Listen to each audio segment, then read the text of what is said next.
Hello, Nation! Welcome to the Haven Nation Show, your destination for all things Lock Haven Athletics. Alongside Ryan States, I'm Nicholas Severini, and this is the big show, right? We had to do the preview show, we had to introduce it, but this is what bakes the bread. This is what gets it done. It is the football preview. We love all Lock Haven sports on this show. You love all Lock Haven sports, of course. But there's something special about football in the fall, isn't there? Yeah. And we are at that point, Ryan. It is football. It is exciting. How are you today? I'm doing good. Every day we get closer to football season, and it's just not Lock Haven football. This is NFL, high school, you name it. I love football. Every day we get closer to those autumn leaves turning yellow and orange and all that. Every day we get closer to sweatshirt and jeans weather is a day that I'm happier. So I'm excited to get into this and really get at the meat and potatoes of this. Meat and potatoes. You know, there's an old saying, right? The autumn wind is a bald eagle. That's how the saying goes, I believe. Okay, so I think we got to jump right into it, don't we? Go for it. It's the big one. It's the big question everyone wants to ask. Are those helmets real? And if so, how do we get the old ones back? That is the first thing I'm going to get into it. So if those of you that don't know, the head coach used to be offensive coordinator, Joe Battaglia, we'll talk about him and much more important things later, released a PSAC preview, for the football preview, and it displayed a helmet I have never seen before. And oh no, I mean, I don't know. Maybe it'll win me over. I love the bald eagle, and having Haven, I don't know, Ryan. I need you to talk me down because your first thought, again, this is the positive, this is the negative. Yes. Your first thought was, oh, it looks awesome. My first thought is when I'm up at the press box, it's going to look like gibberish. Well, so my assumption is that, and for those who don't, we are basing this all off of a video that had a helmet in it and photos of practice that had them wearing some kind of red helmet. We don't know what it says because it was protected by the Guardian caps that most teams wear during practice now. But this is all that we're going off of, is the assumption that there is a new thing. Is the new thing real? Now, I am assuming... How pissed is our bosses? Because this is the football preview. This is the big one. And we're starting with And helmets. we're about to spend the first 5 minutes talking about helmets. Well, skip the first 5 minutes when you want the meat and potatoes. Yes. But we just saw it. I just saw it again, and I was reminded of it, and I wish... This is all speculation. My assumption is that is an alternate helmet only to be worn with their new black uniform. I remember when I talked to the old head coach, Dan Mulrooney, that they were trying to get a new helmet with that uniform specifically. We got the insider stuff There already. was talks about maybe wearing a decal that would map over the normal white helmet and make that black to match the uniform. I am thinking, so this red helmet, for those who don't know, it is crimson red with the words Haven written in black, I want to say like a more gothic font kind of text. I think that is going to be an alternate helmet worn only with the black uniform, and the normal white helmet will be worn with everything else. Because I would agree, if that fully replaces the white helmet, I would hate it. I think that white helmet is incredible. It is so clean. The logo, just the two colors, I love that look. But if it's worn as an alternate helmet, I think it looks cool. I agree. If it's worn as an alternate helmet once with the blackout, Yes. here's my response. Name a helmet with a word, not like two letters, with a word that looks good. Louisville's helmet, the one that just says Ville on it. That's not a full word. Oh, you were That's to not. okay. I want the full word. I want the full word. Can't say WVU, which looks amazing. Best helmet in college football. West Virginia fan here. Would Arizona's Cats not count because they're the Wildcats technically? That doesn't look good. I like That's not a good. Oh my gosh. I am a sucker for script fonts. Script on a helmet is one of my favorite things. But to your point, you a big script font guy. Huh? Yes. Yes. A full word. Because Bloomsburg had their helmets last year that at the time I liked. When you saw it on the field, it was because they tried to fit the full flashbacks. word. I get Bloomsburg flashbacks. And that's very fair. I think because it's shorter, it's just 5 letters, it's just Haven on it, I think it'll look good. But obviously, again, if this is real and on field, time will tell. But on a first glance, I like it a lot as an alternate helmet. Yeah, I'll tell you what. They go over 500. Those helmets about to look good. Oh, they're yeah, gonna look sure, good. They're going to sure. look good with a 6-win season. That takes us right into it. Let's talk about this is what everyone's looking forward to. It's the football preview. Football season starting when this show is released in less than 2 weeks' time at home against Glenville State. Let's talk about what they did in 2024. 5-6, back-to-back 5-6 years. Dan Mulrooney, old head coach of the Bald Eagles, taking a defensive coordinator job at Brown. Joe Battaglia, they hired in-house. Joe Battaglia they keep the star quarterback. They keep Michael Durasmo, the defensive coordinator. I was expecting, when it came out officially that Mulrooney left, I was expecting a lot more of a cultural shift. It feels like we're getting the same as the old guard. I don't think that's a bad thing. I think that's a great thing. I think what this team needed was to keep the message consistent, because clearly the message worked. This was a team that Mulrooney's first year won one game, and it was against Post University in an overtime 2-point conversion attempt that won them their first and only game that season, and the next year they jumped to 5 wins. It was such a momentous, which for a lot of football programs, 5 wins is, okay, that's an okay season. For Lock Haven, that is a miracle. I cannot stress enough how much of a miracle 2 years ago was for them to get that. Indiana's jump was not as big. No, From it wasn't. 2 years ago to last year. It was not as big as what Lock Haven did in 2022 to 2023. This was the program that if you were to ask anybody who covered D2 football, what is the worst program in Division II football across the nation, it would have been Lock Haven.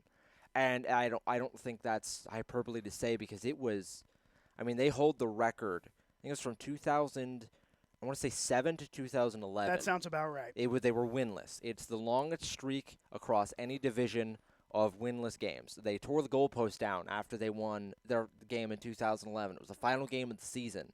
They tore the goalpost down and did all that. And so this program has been mired in disaster for a very long time. Recently, they've been as good as it's ever been in the past half century. So to keep the message consistent was very important for them, and they had to hire in-house because you had to keep the recruiting class together. They had built such a good recruiting class. They got Carson Nagel, the quarterback from Bald Eagle area, a quarterback who, as a freshman at Bald Eagle, got looks from Maryland and got looks from James Madison, and big time, and like genuine Division I FBS schools looked at him, and 4 years later, Lock Haven gets him. They had to find a way to keep that recruiting class together, and the easiest way to do it was to promote Battaglia. And that's not saying that Battaglia didn't deserve the job. He absolutely did. That's another guy who's been around, well, I'm sure we'll talk about it, been around a lot of Division I programs and seen a lot of success. But keeping the message consistent was huge for them. And what another big help for them is that Mulrooney took a defensive coordinator job, because it meant he couldn't take some of the coaches with him. A lot of the coaches, because it's a head coach decision, it's not as much the defensive coordinator's decision. So a lot of Lock Haven's defensive coaches and coaches in general were able to stay here because of that. And I think it's going to be really big for them to keep that culture together, even if it might be a little different. I want to backtrack just once more to last season before we really get into this season, the new additions and all of that. One more note about last season. In that 5-win season, I think this is a very important note to make. 7 of their 11 games, all of them, wins or losses, decided by one possession. Yes. 3 and 4 ultimately was the end of it. But this is a team that could have easily won 2 games. This is a team that could have easily won, dare I say 7? Dare I say 8 games? The only outlier of those one possession games is the game against Shepherd. Sure. Because that game was, I want to say, 35 nothing to nothing. It at was half. 35-0 at half. Yes. And Lock Haven crawled all the way back. I think the final score was like they lost by less than one possession. Yes, they lost by, I think, 6. And they could have won that game, too. Very easily. And here's the thing. I know we're going a little bit all different directions because we're very excited. All of those one-possession games they could have won. Oh, yes. I will absolutely stick to that. 100%. And last year was so funny because you're playing teams like Shepherd down to the wire, and that is a Shepherd team that is really good. And then you were playing Millersville down to the wire, and it was, last drive of the game to win. And that Millersville team did not perform well last year. This was a team that played up to their competition and played very down to their competition, and that is something they'll have to fix this year. But no, you're right. They were maybe 3 plays away from a 7-win season last year, and it was a very stressful year to be a fan of Lock Haven football. So let's tie now into the well, one other thing. I apologize. Yeah. People lost, people gained. Joe Battaglia. Let's get into it. Joe Battaglia, from what you have seen and what you have heard, is he the guy that can prove a difference, that can develop that mental capacity to change those losses into wins? Yes. That's the key. And we're so grateful for Dan Mulrooney and what he's done for this program. Yes. Build a statue at the entrance, if you ask me. Absolutely. And then again, I'm not paying for it. Build a statue, if you ask me. The question now turns to, can Battaglia keep it going? I think so. And I think – and it's not even just Battaglia. Now, with talking with Coach Battaglia, that is a guy that knows what he wants to do, and that's what you want from a head coach. You want somebody that knows what the vision is and knows how to go get it, and he really feels like he knows how to go get it. But other than that, also keeping everybody else. I mean, this is a coaching staff that for the past 2 years had the same vision, and now they're getting to continue that vision. Although, again, with a new head coach, it might be slightly different.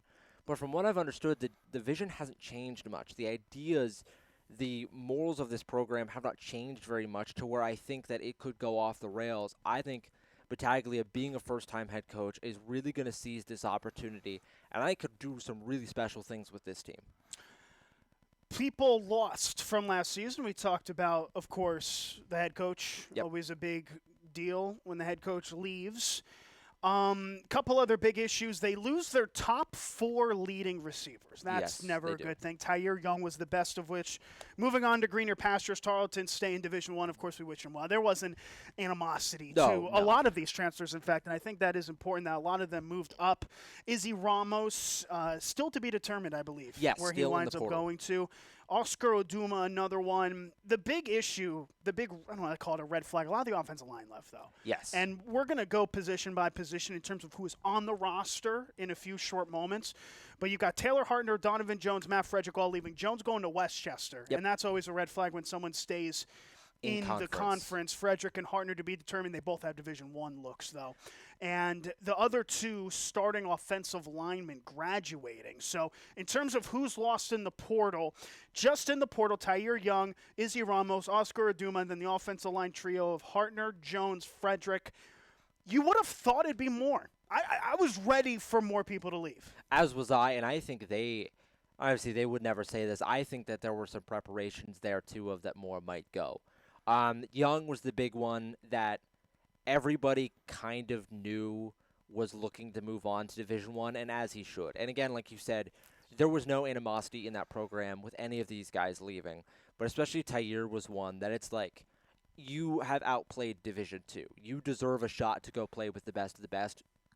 Go do that. It's not that they were exactly pushing him out the door, but they were like, we will talk to whatever coach you want us to talk to about getting you an opportunity. And that's what Division II football is really all about, is getting you an opportunity to go play at a higher level, whether that be Division I, whether that be the NFL, whatever it may be. That's what Division II is about.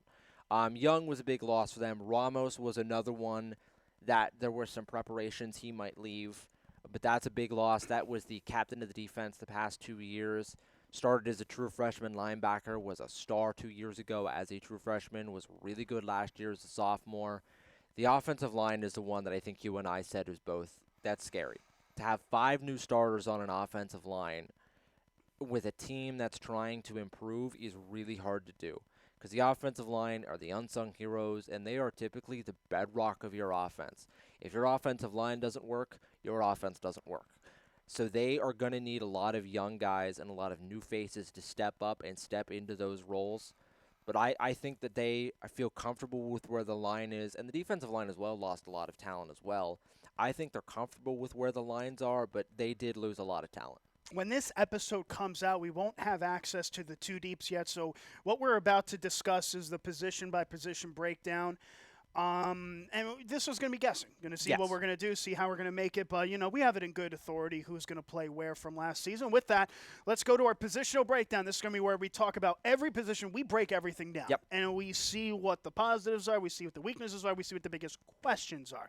you have to start a quarterback. Yes, you do. And quarterback is probably going to be one of the quicker ones, not only because it's a position that fields little players, but it's a position in which QB1, from my opinion, is very much easily decided. Jackson Ostrowski back for a second year, picked up another year in terms of the portal, one of 5 quarterbacks on this roster. But I think Ostrowski demands his own segment because this is probably one of, if not the most talented quarterback who has ever stepped foot to wear the Lock Haven uniform. And he's someone that I'm expecting to have a very big year. Yes, and Jackson Ostrowski, for those who want to know about Lock Haven record books, he's the 5th all-time leading passer in Lock Haven history. Why is that crazy, Ryan? Because he's played 1 season. It's incredible. Everyone else ahead of him played in the 80s and 90s when Lock Haven was a run-and-shoot offense, which was basically, we're going to run hurry up, and we're going to throw the ball a lot. So the career passing numbers, when you look at Lock Haven, number 1 is crazy. It is a big gap because he ran the run-and-shoot offense for 4 straight years. Ostrowski being 5th all-time in passing yards after 1 year is maybe my favorite weird stat that I've ever found out. It's crazy. He led the PSAC in passing by, I think, over 700 yards last year. He was 10th in the country. He was 10th in the country, dominated the PSAC through the air, as Lock Haven did a lot of last year, which I won't say anything, but over the summer I did say they might be a passing offense, and that turned out to be true. But no, Ostrowski is clear-cut the number 1. The only one that you're going to question maybe can push him is the true freshman, Carson Nagel, because Nagel, I'll tell you what, Carson came here to play. Carson came here originally because he thought he was going to get a chance to play as a freshman. That was one of the big reasons he didn't go to Lehigh, as far as I know. Again, this is all speculation based off of things that I've heard. The big reason he didn't go to Lehigh was because he wanted to play right away. And it's going to be an uphill battle for him to play right away. But I'll tell you what, the coaching staff is going to tell him, if you're better, if you can outperform him in practice, may the best man win. But I think we both agree that Ostrowski is going to be starting out there week 1, as he should be after the year that he had. Ostrowski had all the records, passing Yes. touchdowns in a season, passing yards, and basically any record that you could break single season for a quarterback through the air he broke. Yes. Here is the caveat for me. He threw a lot of interceptions. And not a lot. That's not fair to him. He didn't throw a lot of interceptions, but he had those 3 interceptions against Kutztown. Yep. He had those multiple one. interception games. He had, and it's so hard to improve when you have the best the program has ever seen a quarterback. 12 interceptions last season. I prefer, and again, if we just got what he got last year, I'll take that and then some. Yes. Oh, for sure. But I'm going to look to see how he can take care of the ball a little bit more. And again, I think if you take out that game against Kutztown, and that is a defense that was, I think, the best in the country, points per game was. I think it was hovering around, they allowed 10 points per game. If you take those 3 interceptions out of a game against one of the best defenses in Division II, 9 doesn't look as bad as 12 does. 9 in 11 games, while still not ideal, does not look as bad. So the thing with the turnovers is they felt costly. They felt like they were in big moments. The 3 against Kutztown always stand out to me. Yes, and those were ones where they were driving the ball. Like, they were driving, and then the turnover happened, and it kind of deflated the team. And those happened in some games. IUP, I remember being another one that there was a crushing interception in. But I think when you look at it, I think he knows that he's got to limit the turnovers a bit. And I think he will do that. I think it might have been Cal, that's the one that I'm thinking of, that had the interception in it near the end of the game. And what ended up being a 1-score game, those turnovers are costly. But he knows he's got to cut the interceptions. And when you looked at it, on average, I think he was pretty middle of the pack when it comes to PSAC quarterbacks, interceptions. Yeah, it wasn't it wasn't that he was turning the ball over more than a guy that got on all PSAC second team last year. I'm just looking for somewhere to improve. If you can improve from one of the best the programs has ever seen, that's the first thing I look at. Because what stood out to me, too, is he had a lot of no interception games. None against Bloomsburg, none against Gannon in the season finale. It's just that when he got the interceptions, he usually got multiple. They came in bunches. Yes, you had the he burst came in interceptions. bunches. Yeah, and that's something that – and a lot of those happened in games that ended up being 1-scores. Like you look at the Shepherd game, there's 2 interceptions in that game. And what ended up being a 1-score game, you look at it and you'd be like, maybe if we didn't have one of those, could that have turned into a win? But ifs and buts are candy and nuts. So you never know what you never know, right? Is that your line of the day? You had this. Yes. You had the Maple Leaf goalkeeper in episode 1.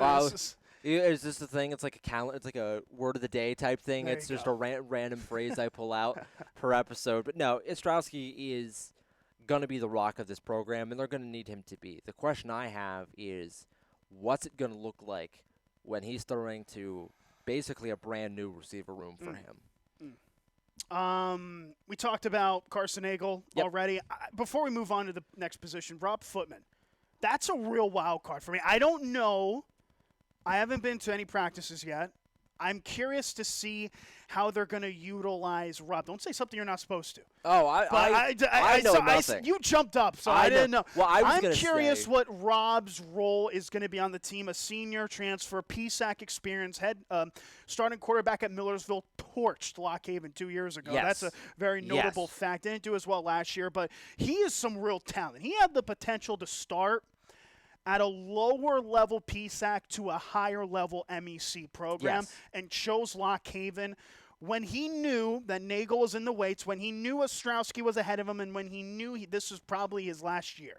So what I was going to say is when that transfer happened, the first thing that I had said was I think this could be a running back.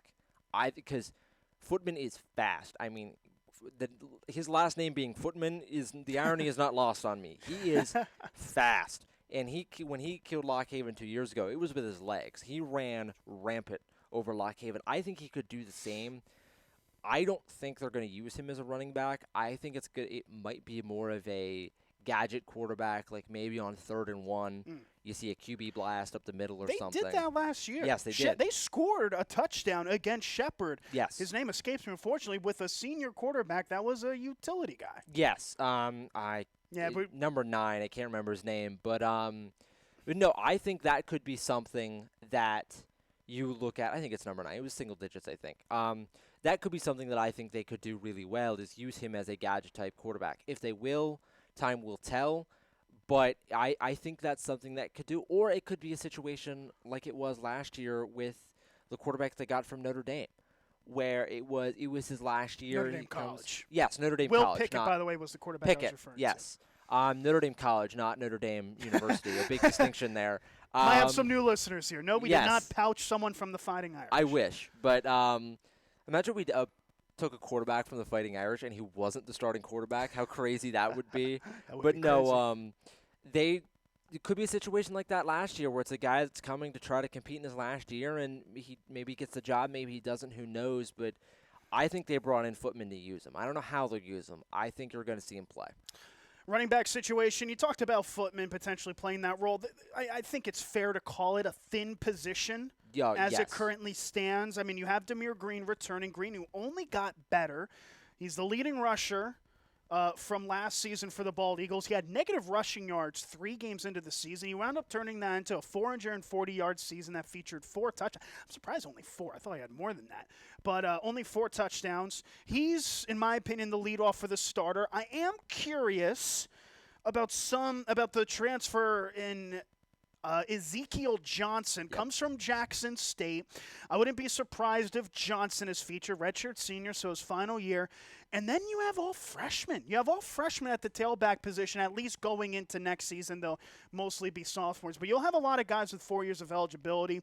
Tucker Teets was someone who really stood out to me in the spring game. Yes. He's someone that might get carries from my point of view. I don't know anything outside looking in. Ryan, you've got a little bit more insight. But I'm expecting the running back position to have maturity with Demir and Ezekiel Johnson. Who's going to start? I'm not sure. Of course, Demir might have the inside line because he's been here before, but Ezekiel represents a real wild card to me. And so talking with some of the coaches, I had heard that they were very excited when they got Ezekiel Johnson in. Again, this is a guy that comes from Jackson State. They just won a Conference USA title last year. This is a guy that's been around a winning program before, from Philadelphia. So he's from the PA area, and Lock Haven really likes to recruit out of Philadelphia. I think Johnson is the type of runner, because when we're looking at the offense, you're going to base it on what Battaglia run last year. And when they ran running backs, it was typically right up the middle. And that was some of the issues they had with a guy like KJ Howard, who was more of an outside running back, and wondered why it maybe didn't translate as well because it was more of an up-the-middle, not looking for a 50-yard run. Maybe we're looking for a 4-yard run or a 5-yard run every down and just kind of keep the chains moving that way. I think Johnson is that type of back. I think, like you said, Green's going to have the heads up, and if it's close, they're going to give it to the guy that's been there longer. Green also a transfer from Keystone College, I believe. Yes, sir. Keystone College. Good call. So Green being there last year, I think, has the heads up. I think Ezekiel Johnson is a name that you're going to hear a lot. And I think Tucker Teets, if this running back room starts off slow, I think Tucker Teets could be a guy that you see play and start maybe the third or fourth game of the year. Well, he sparked a lot of waves when he was recruited to Lock Haven. He's going to be one of these homegrown guys.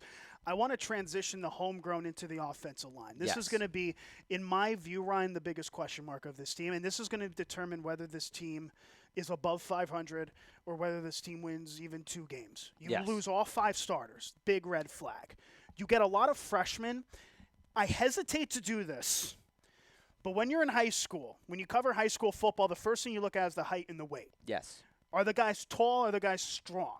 And it's like looking at wins for a starting pitcher in baseball. It means so little, but you get at least a hint. The freshmen, in terms of height and weight, pass the test for me in terms of that. And what's very crucial, you have a couple guys returning that have experience. Lance Bacos, Joe Dolinsky, Ronnie McNulty, who's a redshirt freshman, going to be a sophomore next year. Devontae Embry-Banks. You've got some experience. The big thing that makes me more positive about this team are the pair of Lackawanna guys that came on board. Yep. Christian Bundra, Johnny Cranford Jr. Is this going to – I don't want to call this team the weak link, but it's the biggest question mark for me because we just know so little. But I think developing the freshmen is going to be an important part because with this team and with all college sports, we're going to see that with Texas Tech, who basically bought their team. My belief, you don't build tradition in the portal. You get some loans. You get some guys that that are stopgaps. But if you want to develop a winning program, you need to get it from the freshman year up. I know that's hard in the portal, but I need to see these freshmen step up too. And I think one of the freshmen, it's going to be a redshirt freshman that you might see play this year, is Deshaun Johnson. It's a kid they got from Ohio. He's out of Ohio. I think when I tell you, Man Mountain, Deshaun Johnson, he is huge. I mean, he towered. I'm roughly about 6 foot. What does he stand? 6'7"? 6'7". He towers. 6'7", 330. I think he is the tallest player on the team, and I don't think it's very close. I think he is the tallest on the team. He is the tallest. Good call. He is a man mountain. I think he's going to be, and he is a tackle. I think he's going to have a chance to be the tackle away. Wait, he's a tackle? Yes. Oh my goodness. He was a tackle in high school. Whether he moves to guard at college, because obviously he didn't play last year, redshirted. Whether he moves to guard in college is waiting to be seen. But you talked about the Lackawanna ones. Christian Bundra is a name that I have heard nothing but good things about. And I haven't talked to, this isn't from any of the coaching staff. This is something I heard from one of his teachers, actually, at Lackawanna. Really? Who commented under my post when I post on Twitter talking about all of Lock Haven football and going through the recruiting stuff, commented under my post talking about how hard of a worker he was. Apparently, Class A student at Lackawanna, like 4.0 GPA type of guy, like really hits the books and is a really hard worker. She said that she was really excited for him and the opportunity and kept stressing how hard of a worker he was. I think he's going to be one that you're going to see on the line right away, as I think the other Lackawanna linemen will be as well. So it's not like they're starting 5 freshmen. Bunder's a junior. They have a few juniors on that line, so it's not entirely brand new. But I think when you said it's the biggest question mark, it is for sure the big question of the team is how this line will hold together when they see actual snaps. Well, you've sold me. Sold me on Bundra. I believe he's a center, too, or a guard. He's one of the two. Both Lackawanna guys are interior linemen. Yes. I know that for a fact. So the tackles are going to have probably the biggest target on their Yes, backs. for sure. Tackle is going to be the position that's going to be the biggest question mark for them this year. On to the tight end position. A bit of a weird one because you lose Chris Hicks, who's a program stalwart. Yes. Program legend. Someone who was I think he was one of the last pre-Mulrooney guys I if think I he remember was correctly. the last Or one. he might have Yes. been. He was one of the last to have a big impact. So that's probably one of the bigger losses. Probably one of the most, probably the most underrated loss with him graduating. Yes. Tight end transfer Max Rocco offers a bit of a wild card. Eastern Kentucky transfer out of Pittsburgh. Well, You've got some notable guys in Chase Gallagher, Jaden Huntington. I would imagine one of those two, along with Rocco, would contend for the starting spot. So Rocco, funnily enough, technically, yes, is a transfer from Eastern Kentucky. Not really. He was committed to Eastern Kentucky for like 3 months, but still was considered a transfer because when the transfer thing happened, I looked up Max Rocco, and I could not find him from Eastern Kentucky. I think, if I remember correctly, originally from West Virginia Wesleyan. Transferred to Eastern Kentucky, then immediately transferred to Lock Haven, but I think took classes at Eastern Kentucky in the spring, which is why he's considered an Eastern Kentucky transfer. So just a weird thing about that when I was trying to find, because there is no stats of him there. West Virginia Wesleyan, yes. So there's no stats of him at Eastern Kentucky. So that was a bit of a confusing one for me. But I think the tight end I think you're going to look for is going to be Jaden Huntington. Spring game MVP 2 years ago. Went over 100 yards in the spring game that year. I thought last year he was going to get some looks behind Chris Hicks. Didn't really happen, didn't get a lot of playing time. I think this year is going to be the year for him where you see him really break out, and I think he's going to be their second leading pass catcher this year. I think he's going to catch a lot of passes for them. Well, one thing I feel like this offense is it's a lot of quick passes. It's a lot of short stuff, and the tight ends get involved. Now, do they change that? Did they just do that because Chris Hicks was the starting tight end last year, or is this just the figure of this team? That's going to become a big question for me. Are they going to keep relying on the tight ends on the 3rd and 5s, or are they going to try to branch it out a little bit more with, I don't want to call it unproven, but really it's an unproven tight end group? I think that's all going to come down to who Ostrowski's comfortable throwing with, too. Ostrowski on 3rd down last year was very comfortable throwing to 2 people, Taylor Young and Chris Hicks. Those were the 2 that he almost always went to on 3rd and short, 3rd and long, whatever it may be. Typically those 2 were the ones getting the targets. I think that's going to stay the same because I think typically that's more of just a quarterback trait of I'm going to look for my number 1 receiver than my tight end. And if that's not open, figure everything else after the fact. But I do think they're going to be a more quick pass offense even than they were last year because they don't have the deep threat in Taylor Young that they had last year. On to now the wide receiver position. Now you lose your 3 leading receivers from last season. That's something that, of course, stands out. But what stands out to me also, despite one is just the raw number of receivers they have on this team. They come in bunches. They also get some notable transfers. Deion King from West Virginia Wesleyan, Jake Roberts from Concord, Devin Barnes Jr. also from Keystone College, 6'6". Devin Barnes Jr., by the way. That's almost that's tight end size. Well, he's only 190 pounds. Okay, so it doesn't have the weight for it, but 6'6". I mean, you're pushing tight end at that point. A gust of wind might knock him with 190. But you know what? You still have experience. Justin Popovich comes back after making the catch of his life. Yes. The last time he stepped foot on a football field. Mekhi Watson, who I think might have been the most underrated player on the team last season. He stepped up big. I expect him to really have a breakout year. You have a real interesting case with Darrell Caesar, comes a highly touted receiver out of high school, got a catch against Kutztown. Only 1 reception, by the way. I'm surprised he only had 1 reception last year. I'm willing to say this is a plus for this team, especially with Ostrowski at quarterback. I think this will be the strength of the team. Even with the new turnover and losing all the guys that they lost, I think this will turn to be, when we look at the end of the year, this will be what the strength of the team was this receiver room. Because there are 5 or 6 guys that I could say confidently would start for this team, and I don't know who they're going to pick. I think the obvious one, I think, is going to be that I think Darrell Caesar is going to get more playing time this year. I really do. I think he had a lot of targets last year, didn't have a lot of catches. There were some that went over his head. There were a lot of uncatchable balls for him, but this is a guy who, out of high school, had an offer on the table from Akron. Did Division I FBS Akron and had a preferred walk-on spot at Penn State. This is a guy that Division I programs looked at and thought was good enough to compete. Went over 2,000 yards his senior year in high school, and used to play both sides of the ball, was a corner and was a receiver, now just a receiver. I think he's a really good player for them. Like you said, Mekhi Watson, I think is a guy that's going to get snaps, and I think will start for them as well. Popovich should start from them. The kid out of Louisville, Kentucky, which always surprises me when you see guys from, Kentucky Louisville. or Florida or wherever that end up here. Popovich was a guy last year I had said I thought was going to have a breakout year.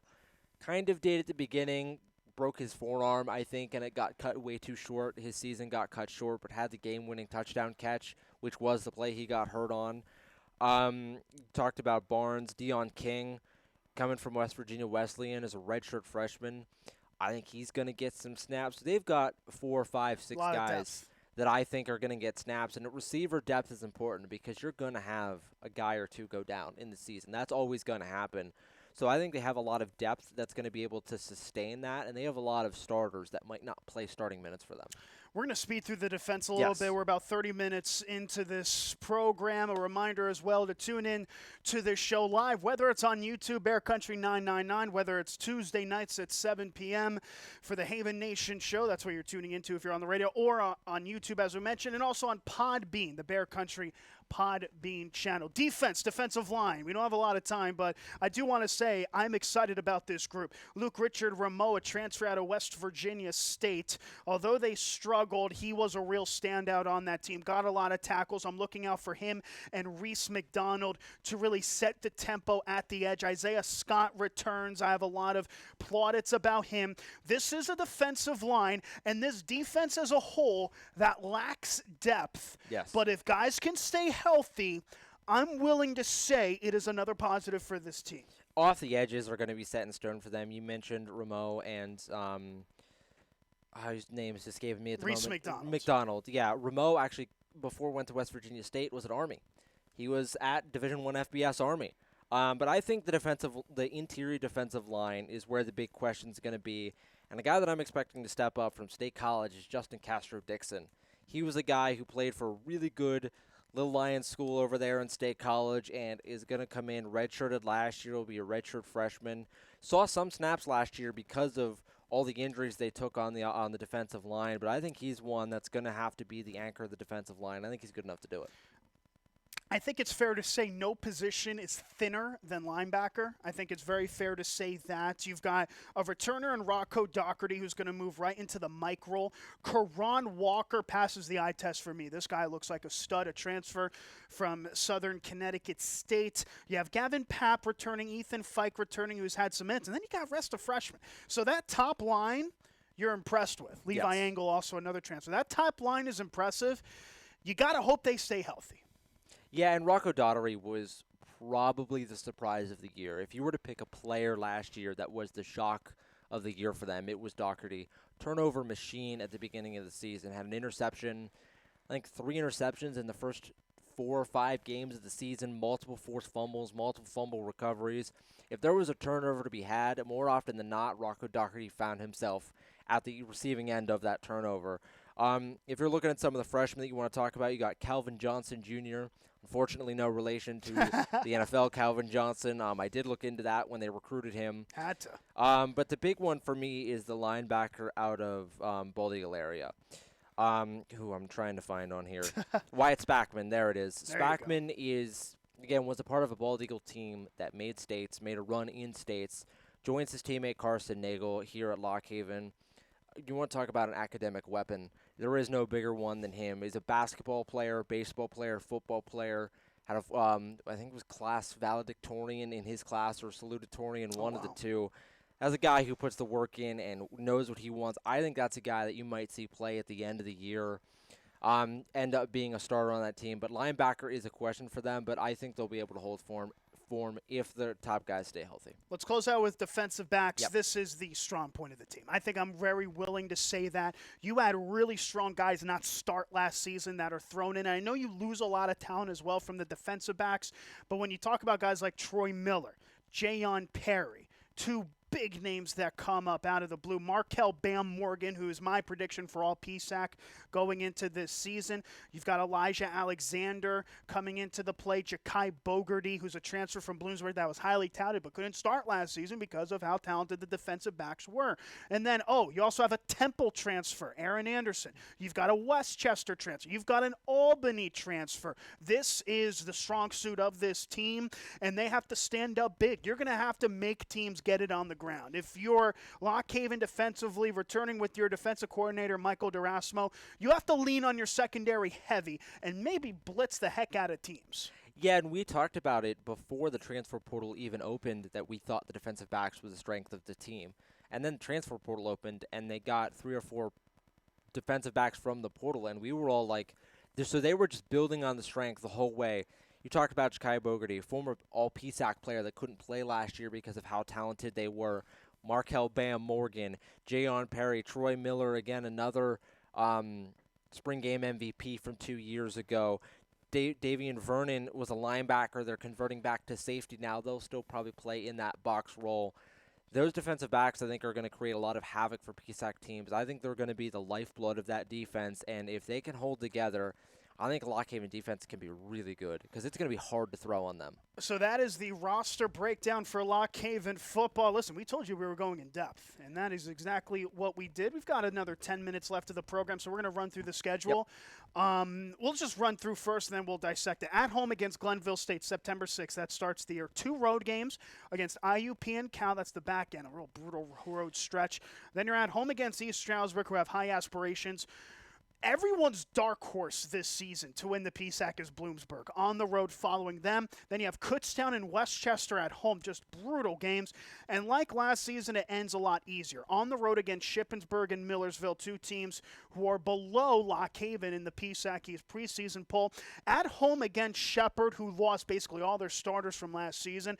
Very good program. I don't expect them to play badly, but it's something to keep note. And then you're at home against Gannon to close out the season. Let's start from the top. Glenville State, this is a must-win. If you lose this game, Ryan, I think it's very fair. You're 0-4 going into Bloomsburg, which could also very well be another loss in that rivalry game against Bloomsburg. I think Glenville State's a must-win. You need to beat the only non-PSAC team you play. They handled it well last season, but Glenville State's a talented team, finished above 500 in the MEC. They contested, and they are bringing back weapons. We're going to have more on that in our Glenville State preview that's coming up next week, but Glenville State, to me, must-win. Yes, and that's the same thing we said last year at the beginning of the year, was traveling to Glenville State.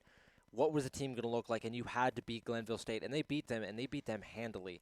It was 31-6, something along those lines being the final score. It was a true blowout last year. But, yeah, that's the blackout game. They're debuting the new uniform and maybe the new helmet, depending on what we'll see. Oh, we'll see. But, don't let me get started again. But Glenville State is a must-win. IUP, I think, is going to be the real litmus test for them. IUP, a good program, has been a good program for a long time. They beat Lock Haven by 1 score last year in what was a close game that Lock Haven had a drive at the end of the game to win and just couldn't get it. I think that game is going to be the real litmus test for them, where if they go at IUP and they, even if they lose, if it's a 1-score game, if it's 7 points, if it's 3 points, whatever it may be, I think we're going to have a lot more favorable outlook of the season. And then obviously the big one I think for both of us is going to be the game at Bloomsburg. Lock Haven preseason ranked 6, Bloomsburg preseason ranked 5. The rivalry there that's been building between the two schools for some time, I think that's the game that we're both looking forward to most.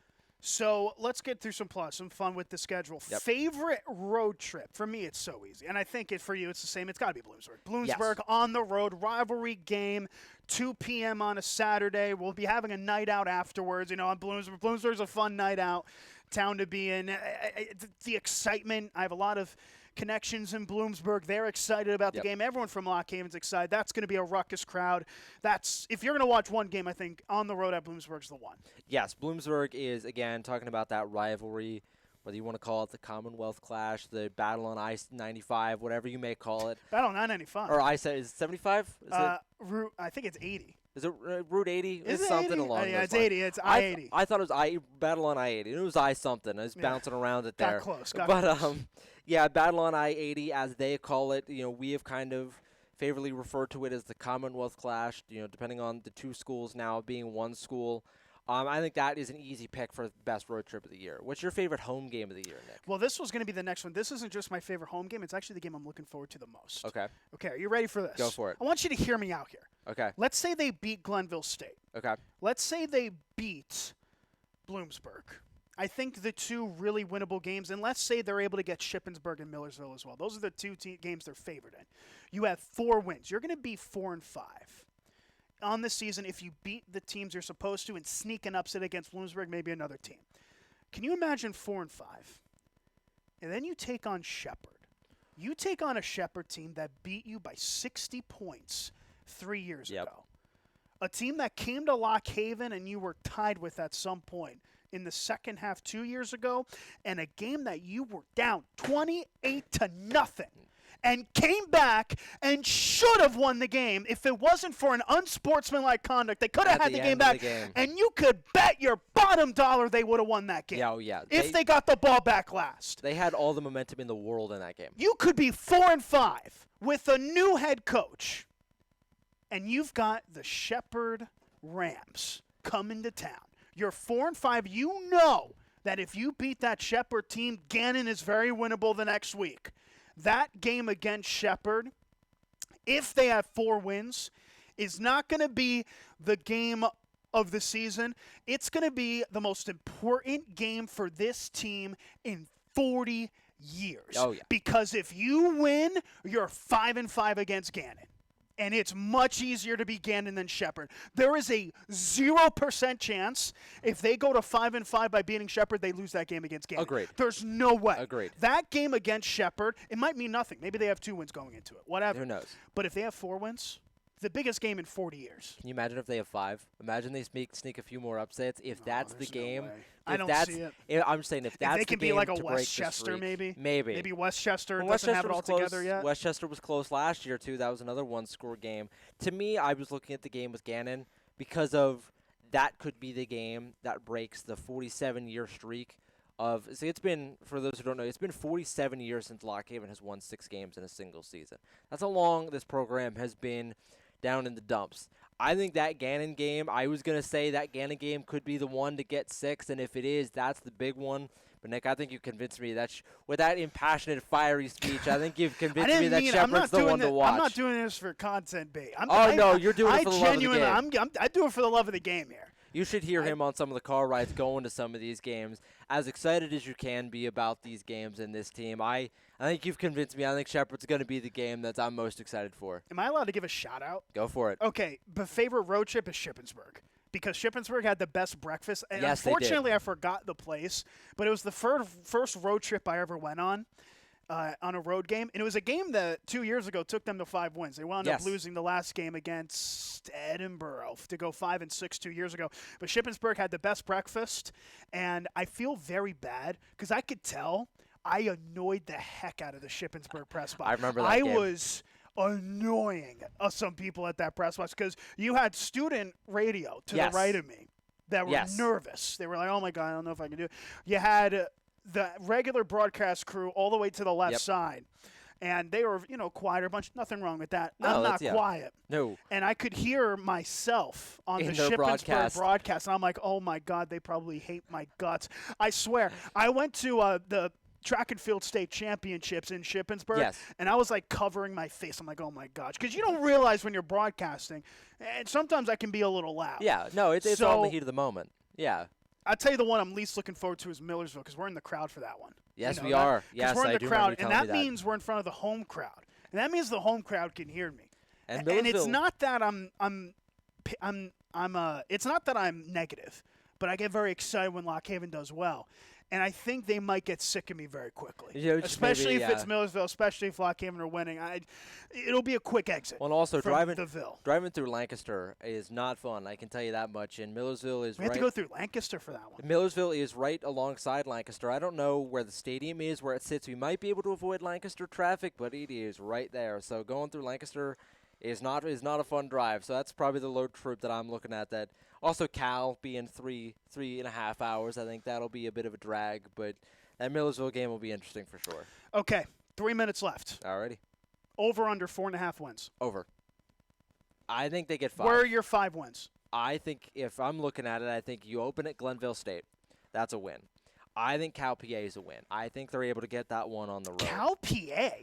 Or not Cal PA, sorry, Indiana. Oh, Indiana. IUP, that's even worse. You think IUP gets a win there? I think they'll get one of the two. I might flip-flop sound between like Doug which one they Spatafor get. over here. Yes, I'm like I said, I'm very optimistic when it comes to every Lock Haven sport. I will always over-predict because that's just what I do. But I do think they start off, I'll say they start off 2-0. Lose to Cal, lose to ESU. Bloomsburg is a toss-up. I'll say that they get that one for the third. That's 3 wins. That's 3 early on. I think you're trying to convince yourself to get more than 5. But then there. Kutztown's rough. Westchester's going to be a hard game. Shippensburg and Millersville, then you sit at 5. Shepherd we'll see, and then Gannon could maybe get 6. So you're thinking 6. I'll say 5 to be conservative, and I'll say that they lose one of IUP or Bloomsburg. But I'll say 5 to be safe. But the optimist in me wants to say 6. I want to say that they break the streak this year because I really do believe in this team. I really believe in this group. I don't want to say my guess now. I don't I'll want say maybe I should have went second. I was going to say 4 and 7. Which is totally reasonable. 4 and 7. I think they win against Glenville. I think they lose 1, 2, 3, 4. I think they go on a 6-game losing streak. Okay. I think they drop IUP and Cal. Yep. I think they drop ESU. I think they lose to Bloomsburg's good this year. Bloomsburg is very good. Bloomsburg is not a bad team. Bloomsburg finished ahead of them. Now Lock Haven they beat got a lot of Bloomsburg talent back, and they got year. some good transfers. Yes, too. they did. And Lock Haven beat Bloomsburg last year, but Bloomsburg finished last ahead 2 of years. Yes, but Bloomsburg finished ahead of Lock Haven last year. So what does that momentum say? And plus, you're on the road at Bloomsburg. It's harder to beat a team on the road than it is at home. That crowd's going to be buzzing. That's going to be a hard crowd. game for them to win. That is probably, I think that one to me, I'm more unconfident in than IUP. And I'm not confident in either, to be fair. I think I am more unconfident in the Bloomsburg game than I am the IUP game. I think that Bloomsburg team could shock some people and finish second in the PSAC East this year. I really think that they're that good. I think they win their first, they lose 6, and then they win 3 of their last 4. I think they beat Shippensburg, Millersville, Gannon. 4 and 7, and I think that's a good year. I think that is I'm very excited about this year. Yes. This is a first-year coach. Next year, the schedule is going to get easier when you're in the West. In my opinion, so in some ways it gets easier, in some ways it gets harder. But I think it gets easier. I'm willing to. I don't understand. I'm not going on a rant here. I am. I'm tired of people thinking the West is tougher than the East. The West is because more you've got top-heavy. Slippery Rock. I get it. You got Slippery Rock. You got Cal. You got IUP. Then what? Then that's the question. You know what I mean? I think you've got a lot of. The East, you have games where it's like, okay, that's a loss. You got Kutztown. Okay, ESU. Usually, okay, Shepherd. Okay, what? Yes. You have a lot less. Okay, that's an L. Like maybe it's closer together. Like I get Shippensburg and Millersville are on the weaker side, but I gotta tell you this: a lot of people are not happy. Oh no, we're going to the West. Yes. In some programs, I understand football. I think we'll be better. I genuinely think that. I think I agree with you because when you look at the standings, the West is much more top heavy, and I think what a lot of the speculation with the West came in was that Slippery Rock was so much better than everybody else. It was, we have to play Slippery Rock. 4th in the country now. Kutztown's getting closer to that level. Kutztown over the past few years has inched closer to where Slippery Rock is, and I think you're right. I do think for football specifically, the West is easier. So I do think the schedule gets easier for them. And again, 4 wins. With this program, 4 wins is still really good. Like, that sounds bad. It's really not. Football preview concludes. Ryan States. I'm Nicholas Severini. Glenville State preview tomorrow. Next week, rather. Glenville State preview next week. Field hockey catch-up, all that stuff coming up next. But for Ryan States, again, I'm Nicholas Severini. You've tuned in to the Haven Nation Show. We'll see you next week.